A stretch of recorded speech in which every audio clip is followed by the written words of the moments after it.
The Philippine Revolution against Spain, 1896 to 1898.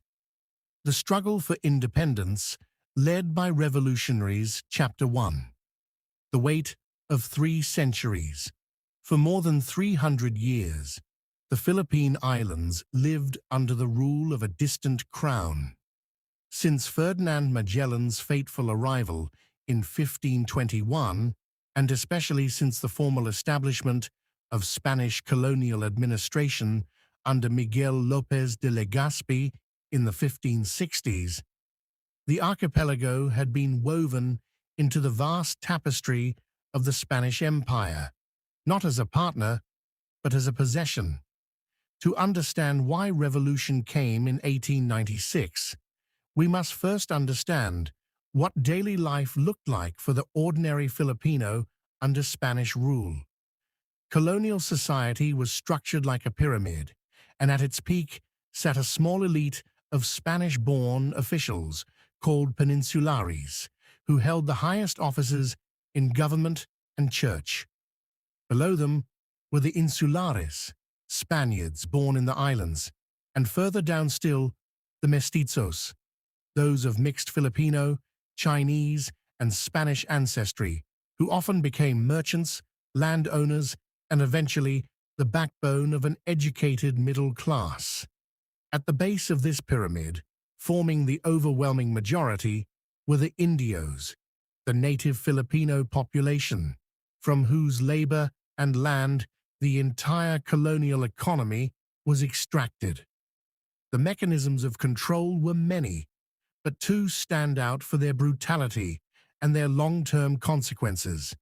The polo y servicio, a system of forced labor that could compel Filipino men to work on public works projects, shipyards, and construction for weeks at a time without pay, and the tribute system, later formalized into the cedula personal, a hated tax certificate that every adult male was required to carry and pay for. These certificates would later become a literal symbol of the revolution. When men tore them up in defiance, they were tearing up centuries of imposed servitude.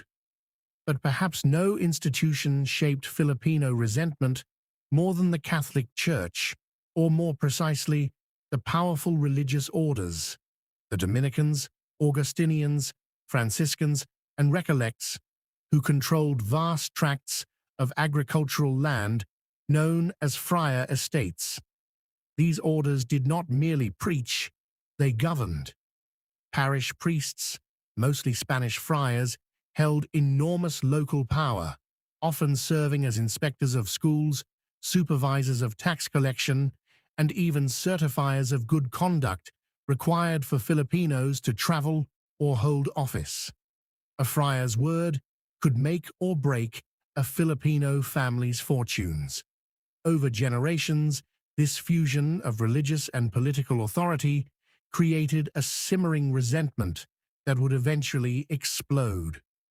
By the middle of the 19th century, change was in the air, driven partly by economic transformation. The opening of the Suez Canal in 1869 dramatically shortened the journey between Europe and Asia, accelerating trade and exposing the Philippines to new ideas circulating around the globe: liberalism, nationalism, and the concept of self-determination that had already reshaped much of Latin America and Europe. Manila's port grew busier. Sugar, hemp, and tobacco exports created new wealth among Filipino and mestizo landowning families who could now afford to send their sons abroad for education, to Spain, to France, and beyond. It was this generation of educated, well-traveled Filipinos who would soon begin to ask a dangerous question: why should we remain subjects of a crown 7,000 miles away? Chapter 2. The Martyrs of 1872. No account of the Philippine Revolution can begin without the events of 1872, a year etched permanently into Filipino national memory.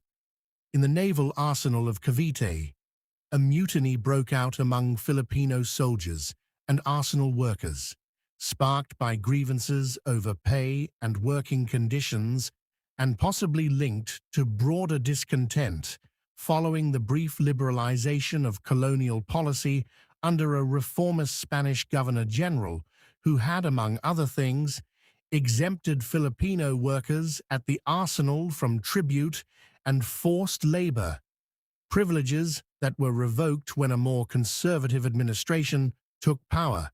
The mutiny itself was swiftly crushed, but Spanish authorities, eager to make an example and suspicious of a broader conspiracy among the educated Filipino clergy who had been agitating for the secularization of parishes, meaning the replacement of Spanish friars with Filipino priests, used the uprising as a pretext to arrest and execute 3 Filipino priests, Mariano Gomez, Jose Burgos, and Jacinto Zamora. Collectively, they became known as Gombursa, an amalgam of their surnames that Filipinos would repeat for generations to come. The execution of Gombursa by Garrote in February 1872 was intended to terrify the population into submission. Instead, it planted a seed of martyrdom. Among those said to be profoundly affected by their deaths was a 10-year-old boy from Calamba, Laguna, whose older brother, Patiano, had been a close friend and student of Father Burgos. That boy's name was Jose Rizal, and the injustice of 1872 would echo through everything he later wrote. Chapter 3: The Propaganda Movement and the Rise of Rizal. By the 1880s, a new generation of Filipino intellectuals, collectively known as Ilustrados, meaning the enlightened ones, had begun to organize what became known as the propaganda movement. Based largely in Spain, far from the reach of colonial censors, these writers, lawyers, and scholars used newspapers, pamphlets, and novels to expose the abuses of Spanish rule and to lobby for reform. Crucially, most of them did not initially seek independence.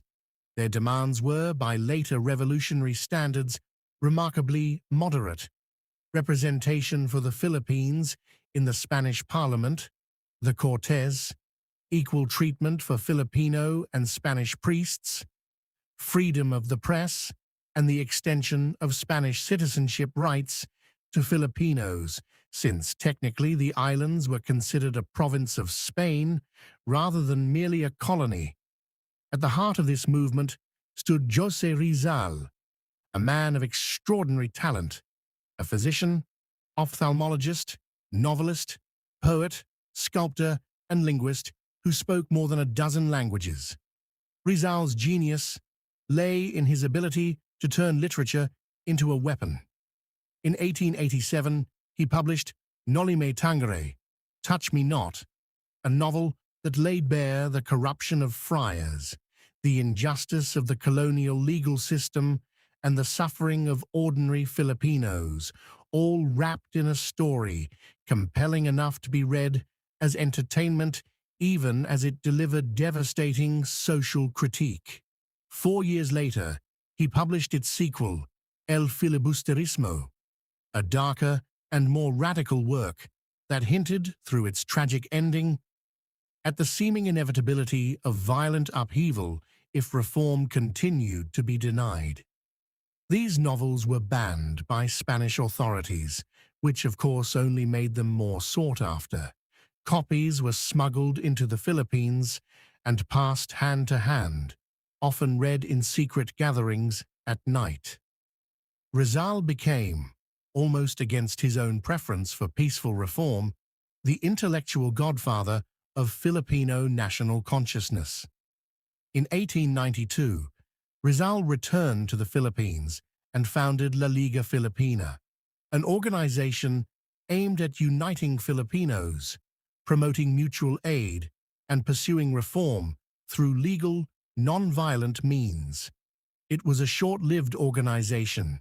Rizal was arrested almost immediately by Spanish authorities, who viewed any Filipino organizing, however peaceful, as a threat, and he was exiled to the remote southern town of Dapitan on the island of Mindanao. But La Liga Filipina's brief existence had already lit a fuse. Among those who attended its founding meeting was a man who would take Filipino resistance in a direction Rizal never intended, Andres Bonifacio. Chapter 4. Bonifacio and the Birth of the Katipunan. Andres Bonifacio was, in almost every way, a contrast to the Ilustrado elite who had led the propaganda movement.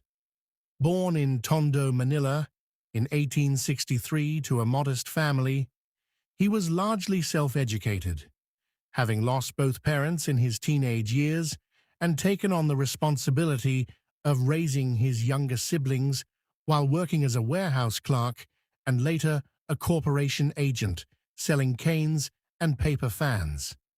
Yet Bonifacio was a voracious reader, devouring works on the French Revolution, the biographies of the American founding fathers, and, inevitably, Rizal's own novels, which he read with an intensity that shaped his political awakening. Where Rizal and the Ilustrados believed reform could still come through petition and assimilation into the Spanish political system, Bonifacio had reached a different, more urgent conclusion. Spain would never willingly grant Filipinos equality. Independence, he believed, would have to be seized.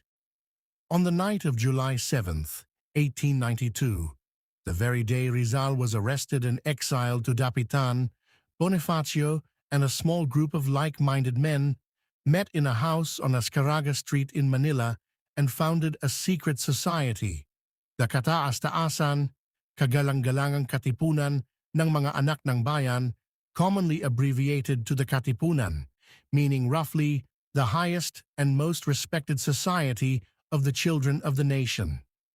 Its goal, unlike the Liga before it, was unambiguous: complete separation from Spain, by armed revolution if necessary. The Katipunan operated with the elaborate secrecy of a fraternal order, borrowing rituals and symbolism from Freemasonry, which many of its founders, including Bonifacio himself, had been initiated into.